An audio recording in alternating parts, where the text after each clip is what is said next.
अस्सलामु अलैकुम वरहमतुल्लाहि वबरकातुह। मोहतरम भाइयों, बुज़ुर्गों, दोस्तों, ये हमारा इस्लाही मुआशरा का 1393वां सबक है। पिछले दो सबक से 1391-92 हमने म्यांमार यानी बर्मा के टॉपिक को उठाया है।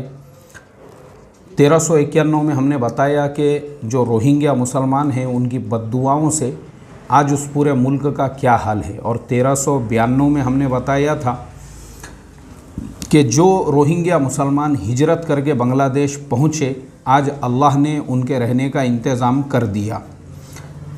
आज हम आपको म्यांमार जो है बर्मा, उसका जो पॉलिटिकल पूरा का पूरा ढांचा है, आज हम आपको वो समझाएंगे ताकि बहुत सारी चीज़ें आपकी क्लियर हो सके और आपको पता चल सके कि म्यांमार के अंदर किस तरीक़े का फ़ौजी निज़ाम चल रहा है और वहाँ की फ़ौज पूरे मुल्क के लोगों पे किस तरह से जुल्म सितम कर रही है। इसी तरह से क्योंकि मुसलमानों पे भी जो जुल्म करने वाले थे वो वहाँ के फ़ौजी ही थे, उन्होंने ही मुसलमानों पे सबसे ज़्यादा जुल्म किया। वहाँ के जो आम लोग हैं बेचारे, उन्होंने जुल्म नहीं किया, लेकिन बस इतना है कि वो उस वक्त खामोश थे। उन्होंने उस वक्त ऐसे प्रदर्शन नहीं किए, उस वक्त इस तरह के प्रोटेस्ट और मुजाहरे नहीं किए कि भाई जुल्म क्यों हो रहा है एक कम्युनिटी के ऊपर। तो उस वक्त के अंदर जो हालात पैदा हुए थे वो भी फ़ौज की वजह से, आज के जो हालात पैदा हुए हैं वो भी वहाँ के आर्मी की वजह से। और जो आंग सांग सू की, जिसको वहाँ का वज़ीर आज़म बनाया गया था, वो एक नॉमिनल वज़ीर आज़म थी, उसके हाथ में कोई कंट्रोल नहीं था, कुछ नहीं कर सकती थी वो। मैं आपको उसका थोड़ा सा पूरा सिस्टम समझाता हूँ तो आपको समझ में आएगा।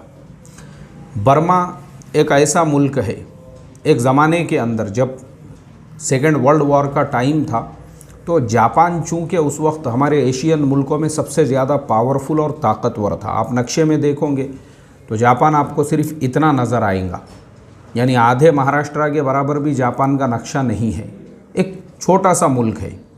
उसके बावजूद जापान जो है उस ज़माने में लड़ने, झगड़ने, हमले, अटैक्स, उसके बारे में मशहूर था और उनकी पॉलिसीज़ यही थी। वो अपने आप को समुराई कहते थे, जैपनीज़ समुराई।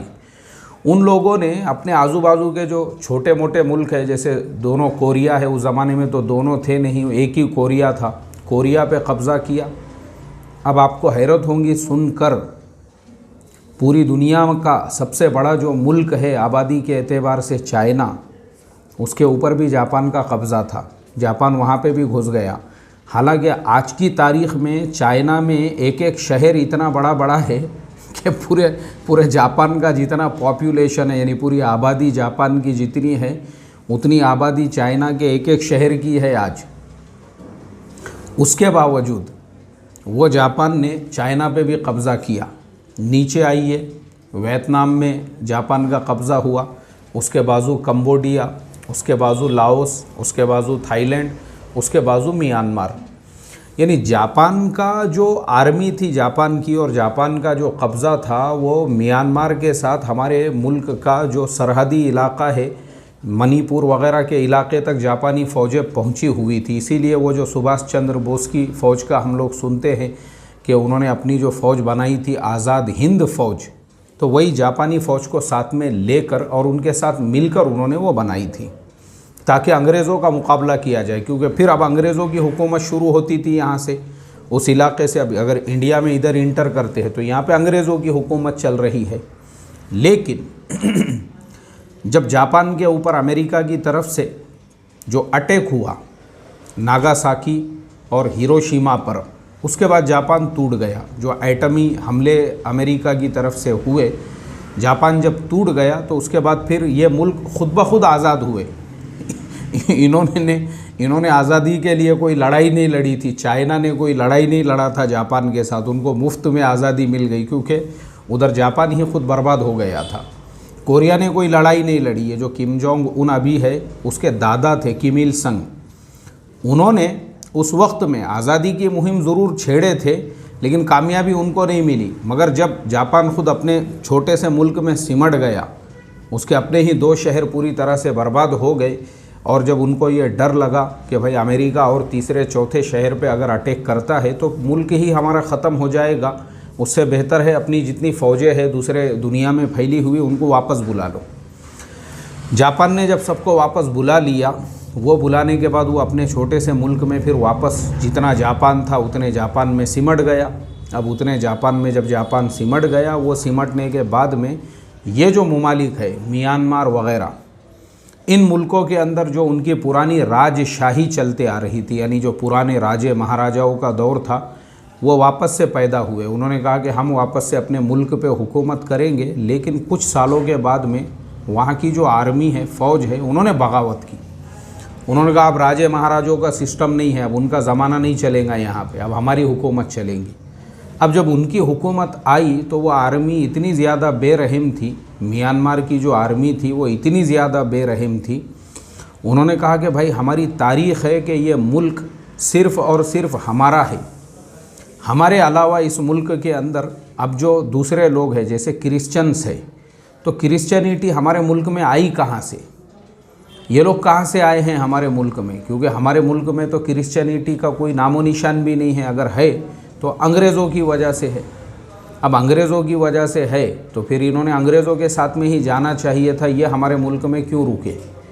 मुसलमान है तो फिर मुसलमान हमारे मुल्क में कहाँ से आए, मुसलमानों का मुल्क तो बाजू में है बांग्लादेश, उन्होंने अपने मुल्क में जाना चाहिए। अब उन्होंने क्या किया, जो आर्मी वहाँ की थी उसने क्रिश्चियनों पे जुल्म सितम शुरू किया, मुसलमानों पे जुल्म सितम शुरू किया, उनकी बस्तियों पे हमले करना, उनके हुकूक छीनना, उनके राइट्स कम करना कि तुमको अगर इस मुल्क में रहना है तो तुम वोट नहीं डाल सकते, तुम इस मुल्क में ये नहीं कर सकते, तुम इस मुल्क में वो नहीं कर सकते। अब उस वक्त में जो यूनाइटेड नेशन है उसने वहाँ की जो आर्मी है उस पर बहुत सारी पाबंदियाँ लगा दी, बहुत सारी पाबंदियाँ। वही पाबंदियों की वजह से क्या हो गया, मुल्क की तरक्की रुक गई, तरक्की रुक गई वहाँ की। और तरक्की रुकने की वजह से क्या हो गया, लोग अनएजुकेटेड, कुछ नहीं, बेचारों के पास ना कॉलेजेस है, ना स्कूल्स है, ना और कोई चीज़ है, यूनिवर्सिटीज़। अब जब उस मुल्क में ना स्कूल रहे, ना कॉलेज, ना यूनिवर्सिटीज़, कुछ नहीं है, एकदम वहाँ पे जो है आप देखेंगे दुनिया के जो गरीब तरीन मुल्क हैं, जैसे अफ्रीका के बहुत से मुल्क आते हैं उसमें, वैसे मुल्कों की लिस्ट में अगर आपको टॉप 10 में देखना है तो आपको म्यांमार एकदम ऊपर नज़र आएगा। दुनिया के गरीब तरीन मुल्कों में उसका शुमार होता है। यहाँ के तक के इतना गरीब है वो, हमारे बहुत सारे इंडियंस जो जाते हैं बाय रोड व्लॉग्स मैं देखते रहता हूँ यूट्यूब पे, वो बताते हैं कि पेट भर के आप 20 रुपये में खाना खा सकते हैं। यानी अगर हमारा इंडिया का कोई गरीब भी म्यांमार में पहुंच जाए तो उसको ऐसा लगेगा कि यार मैं तो यहाँ आके करोड़पति बन गया, थोड़ा मैं अपने आप को पैसे वाला फील कर रहा हूँ, इतनी गरीबी है वहाँ पे। इसीलिए हमारी गवर्नमेंट ने वहाँ पे अभी उनको हाईवे वगैरह बना के देने के ऐसे कुछ एग्रीमेंट्स किए थे 2018 में मेरे ख्याल से, जिसमें यह तय हो गया था कि हमारी इंडियन गवर्नमेंट पूरे म्यांमार में जो है एक एक्सप्रेस हाईवे उनको बनाकर देगा जो थाईलैंड से कनेक्ट करेगा, ताकि हमारी जो इकोनॉमी है, हमारे जो बिजनेसेस है, हमारी जो तिजारतें हैं, हम लोगों को डायरेक्ट जो है बाकी जो एशियन कंट्रीज़ है, जैसे मलेशिया से हमारे यहाँ पे बहुत ज़्यादा पाम ऑयल्स आता है, इंडोनेशिया से आता है, थाईलैंड से जो है हमारे यहाँ पे बहुत सारा सामान आता है, इसी तरह से बाकी सारे मुल्कों को हम कनेक्ट हो सकते हैं ये एक हाईवे बनाने की वजह से। हमारी गवर्नमेंट ने उनको सपोर्ट किया और कहा कि भाई हम तुमको पूरा हाईवे, पूरे ब्रिज, पूरे पुल्स वगैरह सारी चीज़ें बना कर देंगे, ताकि हमारे मुल्क का जो बिज़नेस है उसको डेवलप होने के लिए तुम्हारा ये जो हाईवे है इसके ज़रिए से हम बाकी सारे कंट्रीज़ से कनेक्ट हो सके। तो हमारी गवर्नमेंट ऑलरेडी वहाँ पे हाईवे का काम कर रही है। तो हालात इतने ख़राब वहाँ पे, अब वो हालात ख़राब होने से मुल्क गरीब से गरीब, क्योंकि आर्मी का जो एक रूल होता है वो ये होता है कि भाई पब्लिक को ज़्यादा होशियार मत होने दो, उनको ज़्यादा एजुकेटेड मत होने दो, इनको अनपढ़ रखो, इनको जाहिल रखो, इनको सिर्फ इनकी इतनी औकात में रखो कि इनको पेट भरने का 2 वक्त का खाना जो है वो कमा सके, उसके अलावा ज़्यादा हाईटेक नहीं। अगर ये ज़्यादा हाईटेक बनेंगे तो हमारे ख़िलाफ़ बगावत का बिगुल बजाएंगे। मगर ये सारी पाबंदियों की वजह से मुल्क की जो तरक्की थी वो पूरी तरह से जब ठप हो गई, तो फिर आर्मी जो गवर्नमेंट है उसको यूनाइटेड नेशन के साथ में कुछ चीज़ों को मानना पड़ा, पीछे हटना पड़ा, कबूल करना पड़ा। और यूनाइटेड नेशन का सबसे बड़ा जो तकाज़ा था वो ये कि तुम्हारे मुल्क में डेमोक्रेसी को बहाल करो, जमहूरियत दोबारा से मुल्क में बहाल करो, तभी जाके हम पाबंदियां हटाएंगे और तुम्हारे लिए कुछ डेवलपमेंट के रास्ते खुलेंगे। जब यूनाइटेड नेशन ने इस तरीके का फ़ैसला लिया और वहाँ की गवर्नमेंट मान गई तो उन्होंने वहाँ पे इलेक्शन कराई। इलेक्शन कैसे कराई? उन्होंने पहले ये तय किया कि भाई इलेक्शन में हमको उसको जीताना है जो एकदम मंद बुद्धि हो, जो एकदम ऐसा हो जिसको हमने उठ बोले तो उठना, बैठ बोले तो बैठना। हमको ऐसा आदमी चाहिए, हमको ज़्यादा हायर एजुकेटेड, ज़्यादा होशियार, ज़्यादा अक्लमंद बिल्कुल नहीं चाहिए।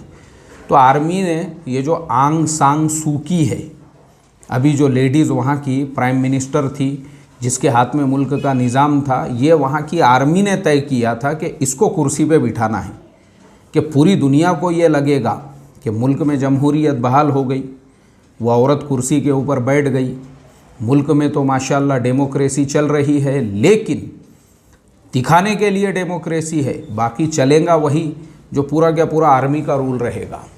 ये आर्मी ने तय किया। तो उन्होंने देखा कि भाई आंग सांग सूकी एक औरत है, इसके अलावा इसके पास और दूसरा कुछ नहीं है कि ये बहुत यानी तजुर्बेकार हो या ये जो है पूरे मुल्क के निज़ाम को चला सके, इसको जिता दो। अब निज़ाम ही जब पूरा आर्मी के हाथ में था, उन्होंने उसको भारी अक्सरियत से कामयाबी दिलाई, कुर्सी पे बिठाया और पहले ही उनका ये तय हो गया था जितना बोले उतना। अब माशाल्लाह उस तरीके से जो है जो पूरा ड्यूरेशन था उसने कंप्लीट किया और उसी ड्यूरेशन के बीच फिर हमारी इंडियन गवर्नमेंट के साथ वो एग्रीमेंट हुआ कि हमारी गवर्नमेंट उनको हाईवे बनाकर देंगी जो डायरेक्ट इंडिया से जो है थाईलैंड को जाके कनेक्ट होगा।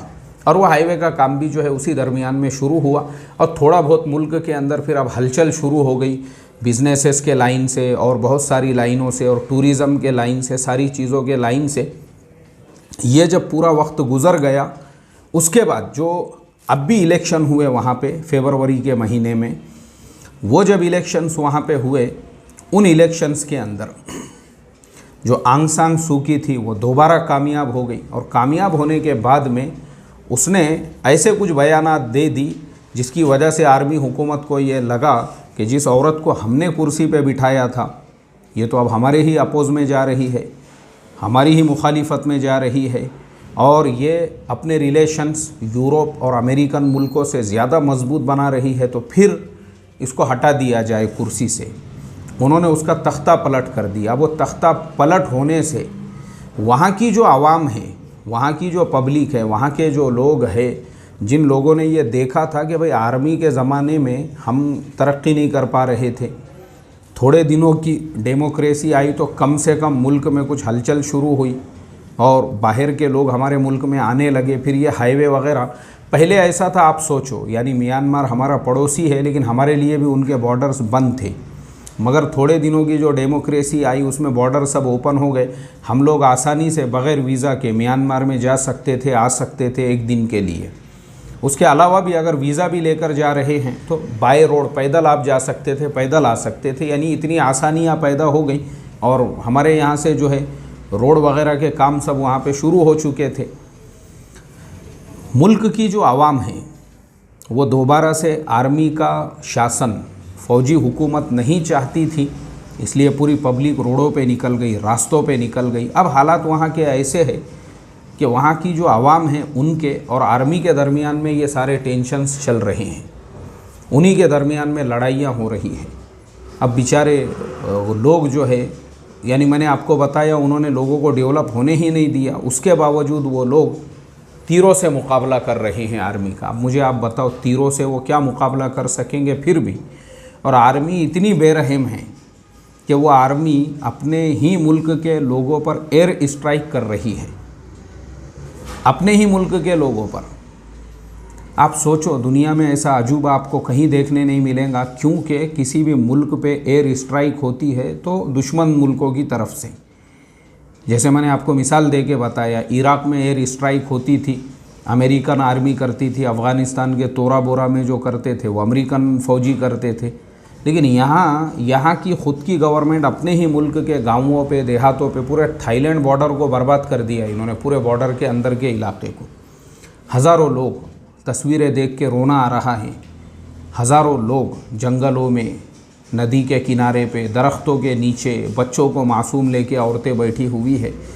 अल्लाह रहम का मामला फ़रमाए। तो असल जो मुझे आपको पूरी तारीख़ बताना था वो ये कि असल जो बिगाड़ है वो वहाँ की आर्मी का है, आर्मी हुकूमत का है, जिनकी वजह से आज मुल्क का ये हाल हो चुका है। बस हम अल्लाह ताला से दुआ ही कर सकते हैं, अल्लाह तबारक व ताला आफ़ियत का मुआमला फ़रमाए। और जो बेचारे वहाँ के आम लोग हैं, जिन लोगों ने मुसलमानों पे, क्रिश्चियंस पे जब जुल्म व सितम हो रहा था, सिर्फ़ सुकूत इख्तियार किया हुआ था, तो मैं समझता हूँ जुल्म को देखकर खामोश रहना ये भी अल्लाह ताला को नापसंद है। इसीलिए ऐसे हालात आज पैदा हुए हैं। अल्लाह ताला आफ़ियत का मुआमला फ़रमाए। अस्सलामु अलैकुम व रहमतुल्लाहि व बरकातुहू।